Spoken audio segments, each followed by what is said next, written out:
ایک صحابی نے پوچھا رسول کریم صلی اللہ علیہ وسلم سے، یا رسول اللہ صلی اللہ علیہ وسلم، یہ بیہقی کی روایت ہے، کچھ لوگ ایمان لانے کے بعد نماز بھی پڑھتے ہیں، قرآن بھی پڑھتے ہیں،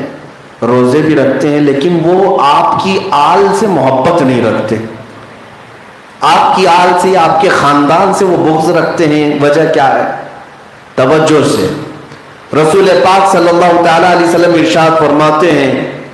اگر کوئی ایسا شخص ہے تو 3 باتوں میں سے کوئی ایک بات اس کے اندر ہوگی،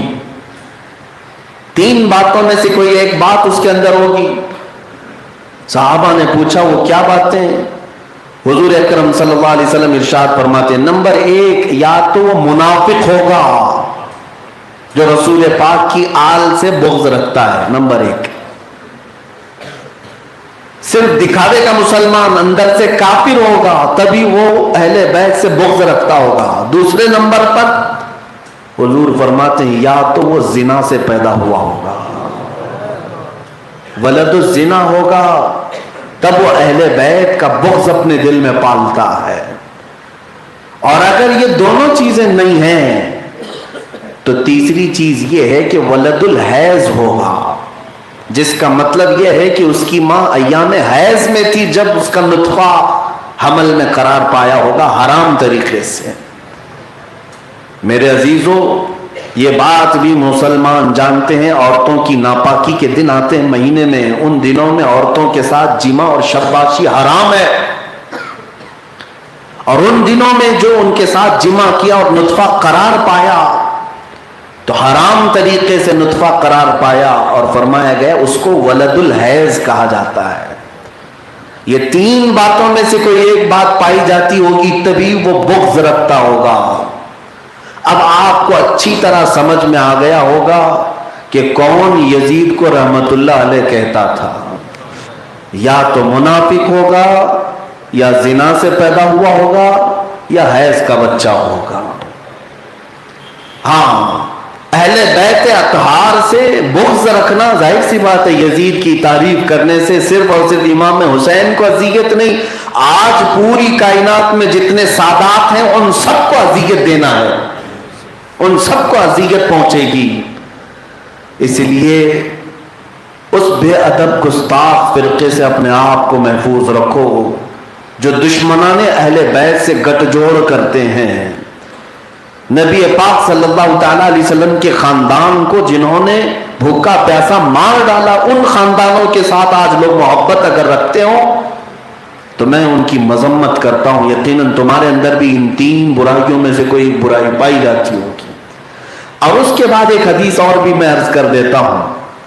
یہ خوشخبری ہے۔ ایک تو وعید میں نے سنایا، وعید کہتے ہیں عذابات کا ڈر سنانا، سزاؤں کا ڈر سنانا، اور بشارت کہتے ہیں خوشخبری۔ ایک وعید سنایا ہوں اہل بیت سے بغض رکھنے والوں کے لیے، تو ایک بشارت بھی سنا دوں اہل بیت سے محبت رکھنے والوں کی۔ اللہ کے نبی صلی اللہ علیہ وسلم نے فرمایا، من مات علی حب آل محمد مات شہیدا، جو محمد صلی اللہ علیہ وسلم کی اولاد، ان کی آل سے محبت کرتے کرتے دنیا سے مر گیا، اسے شہادت کی موت عطا کی جائے۔ اللہ ہمیں وہ شہادت کی موت عطا فرمائے۔ الحمدللہ ہم آج اس بات پر فخر کرتے ہیں ہم حسینی ہیں، نسب سے اگرچہ نہ ہوں لیکن ہم محبت کے حسینی ہیں، اور الحمدللہ جس سلسلے سے بیعت ہوتے ہیں وہ سلسلہ بھی حسینی ہے۔ آج جتنے سلسلے ہیں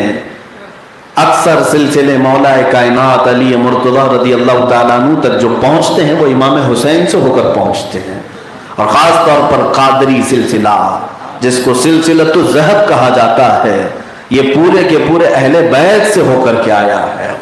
اہل بیت سے ہو کر کے آیا ہے۔ اگر آپ سرکار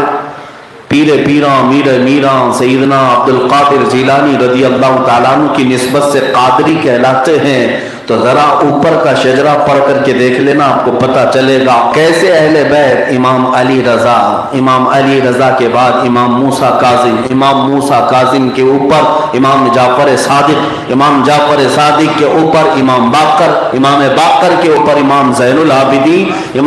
العابدین کے اوپر شہید کربلا امام حسین، ان پر سیدنا حیدر کرار علی مرتضیٰ، ان پر محمد رسول اللہ۔ یہ سلسلۃ الذہب ہے۔ الحمدللہ ہم اس بات پر فخر رکھتے ہیں کہ اللہ تعالیٰ نے ہمارے ہاتھوں میں حسینی سلسلہ عطا فرمایا، تو پھر یہ ہم پر فرض بنتا ہی ہے کہ جب محرم آئے تو ہم اپنے اس سلسلہ پاک کے تمام شیوخ اور مشائخ کا تذکرہ کریں۔ میرے عزیزوں، آج کی رات وقت کم دیا گیا ہے، بہرحال اگرچہ مسجد میں ہے لیکن پھر بھی میں وقت کی یہ قدر و قیمت کو جانتا ہوں اور زیادہ آپ کا وقت نہ لیتے ہوئے، آج بڑی رات ہے، کربلا کے واقعات سننے کے لیے لوگ حاضر آئے ہیں، میں شروع کرتا ہوں بلا تمہید،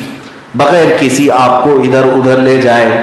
تاریخ کے اوراق میں جب آپ پڑھیں گے یا پیچھے آپ زمانے ماضی میں جائیں، دیکھیں ہوا کیا تھا، یہ کربلا کی داستان میرے عزیزو یہ اچانک رونما ہونے والی بات نہیں ہے، اس کی بشارت تو میرے آقا صلی اللہ علیہ وسلم نے بچپن میں ہی عطا کی تھی، یہاں تک کہ حضور اکرم صلی اللہ علیہ وسلم کی وفات کے وقت سیدنا امام حسین رضی اللہ تعالیٰ عنہ کی عمر زیادہ نہیں تھی، 6 سے 7 سال کی عمر ہے، لیکن اس عمر پاک میں بھی میرے آقا صلی اللہ علیہ وسلم نے کئی صحابہ کو بیان کیا تھا کہ میرا یہ بیٹا شہید کیا جائے گا، کئی صحابہ نے سنا تھا، حتیٰ کہ سیدہ ام سلمہ رضی اللہ تعالیٰ عنہ، ہم مومنوں کی ماں، رسول اللہ کی زوجہ، حضور پاک صلی اللہ علیہ وسلم نے ان کو ایک شیشی میں مٹی بھی دی تھی اور کہا تھا، ام سلمہ نے پوچھا یہ کیا ہے؟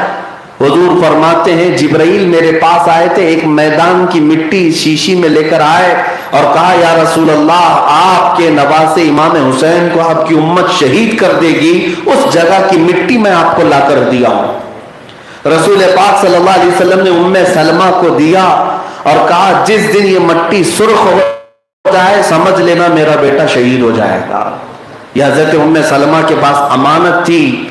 جب کربلا کا واقعہ پیش آیا ام المومنین باحیات تھیں، انہوں نے اپنی شیشی اٹھا کر دیکھی، جس دن مولا حسین کی شہادت ہوئی اس دن مدینہ طیبہ میں ام سلمہ کے گھر موجود یہ شیشی لال ہو گئی، سرخ ہو گئی۔ اب اس سے اندازہ ہوتا ہے کہ یہ اچانک ہونے والا واقعہ نہیں تھا، اس کی بشارتیں اور اس کی خبریں پہلے دی جا چکی تھی۔ بیچ میں چلتے ہوئے میں ایک بات کہہ جاؤں گا، بعض لوگ خاک شفا پر بھی اعتراض کرتے ہیں، کربلا کی مٹی پر بھی اعتراض کرتے ہیں۔ ہم بھی گئے تھے کربلا سے کچھ خاک اور کچھ کنکریاں اٹھا لائے تھے، کچھ لوگوں نے کہا وہاں کی مٹی ادھر نہیں لانا چاہیے، ادھر نہیں لانا چاہیے۔ میرے عزیزو روایت تو ملتی ہے کہ جبرائیل جب اٹھا سکتے ہیں کربلا کی مٹی، جب سید الملائکہ جبرائیل امین لا کر وہ بھی سید الانبیاء کو دے سکتے ہیں تو ہم امتی ہیں میرے عزیزو۔ اپنے آقا صلی اللہ تعالیٰ علیہ وسلم کے لخت جگر جہاں پر آخری آرام گاہ ہے، وہاں کی مٹی ہمارے لیے باعث برکت بھی ہے، باعث شفا بھی ہم سمجھتے ہیں۔